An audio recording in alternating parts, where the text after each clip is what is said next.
عليكم ورحمة الله وبركاته. أعوذ بالله من الشيطان الرجيم. بسم الله الرحمن الرحيم.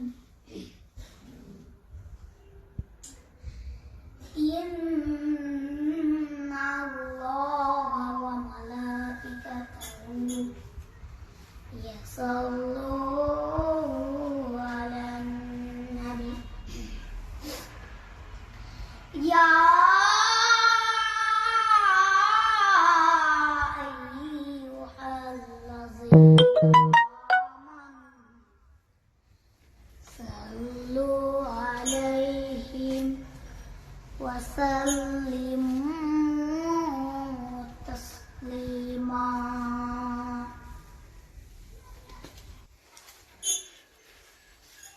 সবাই মুহাব্বতের সাথে দরুদ শরীফ পড়ি। আল্লাহুম্মা সাল্লি আলা মুহাম্মাদ ওয়া আলা আলি মুহাম্মাদ কামা সাল্লাইতা আলা ইব্রাহিম ওয়া আলা আলি ইব্রাহিম ইন্নাকা হামিদুম মাজিদ।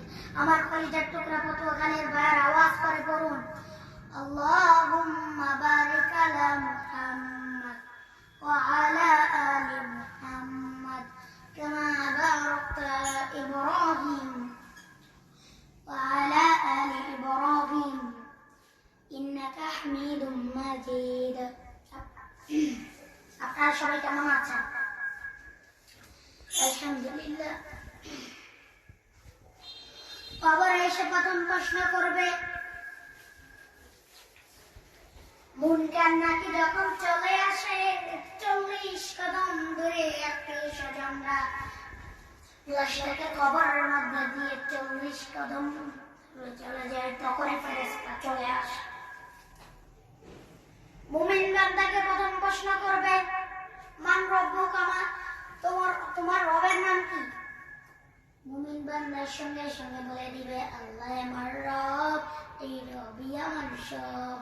দমে দমে তোর মনে তারি অনুভব, দমে দমে তোর মনে তারি অনুভব।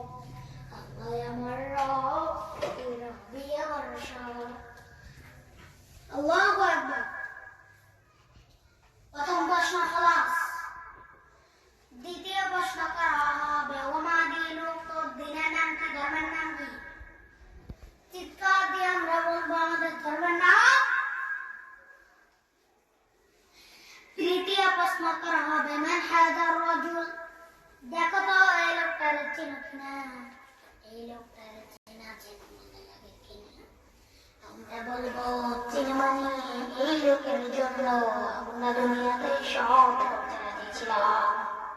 তৃতীয় প্রশ্ন করা হবে, মান হাদার রাজুল, দেখো তো এই লোকটার চেনো কিনা, এই লোকটার চেনা মনে লাগে কিনা। আমরা বলবো চিনি মানে এই লোকের জন্য আমরা দুনিয়াতে সব করতে রাখছিলাম। এই লোকের জন্য দেহের প্রাণ হারা উচ্ছ্বাস ছিল আমাদের হৃদয়। আমাদের দেহের রক্তটুকু বিলিয়ে দিতে আমরা দুনিয়ার বুকে কাজবোধ করি না। চিল্লা বলো ঠিক কিনা। এই নবী আমাদের প্যারা নবী, যাদের চেয়ে সুন্দর তুমি, নবী আমার কামলিওয়ালা, দো জাহানের বাদশাহ তুমি, প্যারা নবী সাল্লাল্লাহু আলাইহি। দো জাহানের বাদশাহ তুমি, প্যারা নবী সাল্লাল্লাহু আলাইহি। দো জাহানের বাদশাহ তুমি, প্যারা নবী সাল্লাল্লাহু আলাইহি। প্রথম প্রশ্ন খালাস, দ্বিতীয় প্রশ্ন খালাস, তৃতীয় প্রশ্ন খালাস। এবার মুমিনদের জন্য এক্সট্রা একটা প্রশ্ন আছে।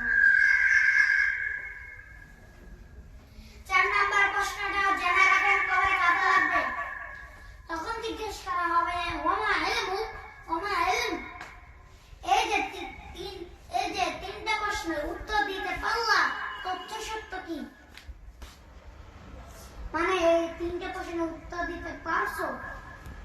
এই তিনটা প্রশ্ন কোথা থেকে জানলা? কে শিখিয়েছে? আমরা বলবো আমরা কোরআন থেকে জেনেছি, হাদিস থেকে জেনেছি, মাহফিলগুলোতে জেনেছি। তার মানে প্রথম প্রশ্নে অপাস, দ্বিতীয় প্রশ্নে অপাস, চতুর্থ প্রশ্নে অপাস, তৃতীয় প্রশ্নে অপাস। এবার আপনার খবরটাতে 70 হাত লম্বা করে দেওয়া হবে। ও ইস্তাহলাল জান্নাহ, জান্নাতের দিকে একটা দরজা সেট করে দেওয়া হবে। জান্নাতের চমৎকার একটা পোশাক পরিয়ে দেওয়া হবে, আর একটা নরম বালি দিয়ে দেওয়া হবে। আর বলবে বাসন রাতে বর জন্যে কনেকে নিয়ে আনন্দের ঘুম দে, তুমি একটা ঘুম দাও। বাসন রাতে বর জন্যে কনেকে নিয়ে আনন্দের ঘুম দে, তুমি একটা ঘুম দাও। মধুর ঘুম একটা সেদিন আপনার হবে। ইসরাফিলের সিংহার আওয়াজ ওই ঘুম কেউ আপনার ভাঙাতে পারবে না। এবার নাস্তিকদের পালা, বামপন্থীদের পালা, রামপন্থীদের পালা, ইসলাম বিরোধীদের পালা, কোরআন বিরোধীদের পালা, নবী বিরোধীদের পালা। ওদের সামনে দুজন ফেরেশতা আসবে, আজরাদান আজরাফা। আজরাদান আজরাফা নীলা ধৈর্য, কালো জান্নাতি। নীলা ধৈর্য কি ভয়ঙ্কর হবে ফেরেশতাদের চোখগুলো নীল, কালো একটা পোশাক পরে আসবে, আর সাথে থাকবে কি কথা কয় না অস্ত্র। এসে বলবে উঠ, বস। মনোরব তো রবের নাম কি? তাই জানি না। কি কয়? জানি না। আমি জানি না। আমি অমুক নেতার পিছনে পিছনে ঘুরতাম, খালি এটা মনে আছে। আমি মাউন্টেন কেনাকা মানতাম, আমি কাল না কেনাকা মানতাম, আমি নেতা কাতাদের পিছনে ঘুরতাম। রব কি, ইসলাম কি, দিন কি, কিচ্ছু আমি জানি না। মাফ করে, জানি না। দ্বিতীয় প্রশ্ন করা হবে আমাদের উত্তর দিনের নাম কি? আমার কোনো ধর্ম নাই,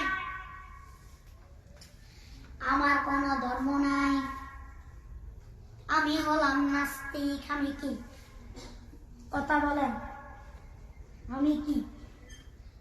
আমি এক প্যাকেটের বিরিয়ানির সন্ধান পাইলে শাহবাগের প্রজন্মের চত্বরে যায় ডান্স দিতাম। এরকম ঢাকায় দাসানো নাই। কোনদিন তো দিনের নাম কি তাই জানি না।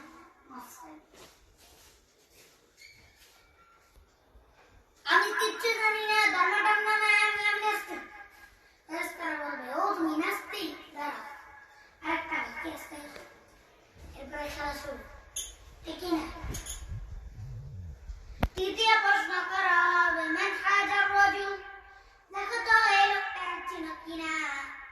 নাস্তিক বলবে না চিনি না, তবে নাম শুনেছি, এই লোকের জন্য আমি দুনিয়ার এরকম ব্লগার আছে না নাই? ফেরেশতারা বলবে হায় হায় তুই তো ডবল জিরো, একসাথে কত পাইছে? মা কিছুই পারলি না, তুই তো পুরা কপাল। ফারুক রকমের হাতে লোহার একটা হাতুড়ি থাকবে, এক হাতুড়ির বাড়িতে মাথাটা ছিন্ন বিচ্ছিন্ন হয়ে যাবে, দেহটা জমিনের মধ্যে ঢুকে যাবে।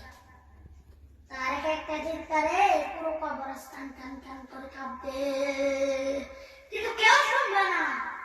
মানুষ আর জেনারেশন সবাই শুনবে। এরা এজন্য মাঝে মাঝে দেখবেন কবরস্থানে গরু বেঁধে রাখে, রশি টসি ছিঁড়া গরু দেয় দো আছে না নাই?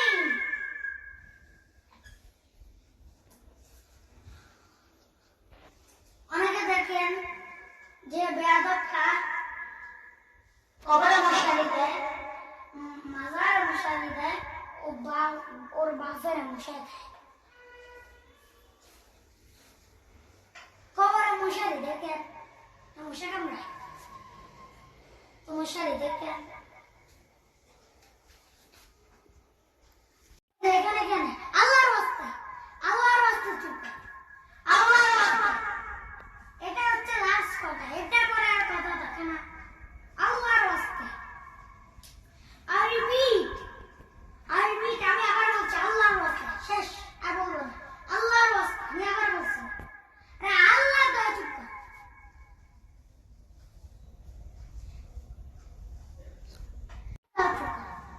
এই যে আমি দুই হাত একসাথে করে জোর করে আপনাদের কাছে চাচ্ছি আপনারা বসুন শান্ত হয়ে বসুন আপনারা শান্ত হয়ে মেহেরবানি করে আল্লাহর রাস্তা আল্লাহর দয়া চুপ কর শেষ করে দেবো ঠিক আছে অল্প কয়েকটা মিনিট একটু নীরবতা বজায় রাখতে হবে আজকে একটু নীরবতা বজায় রাখা যাবে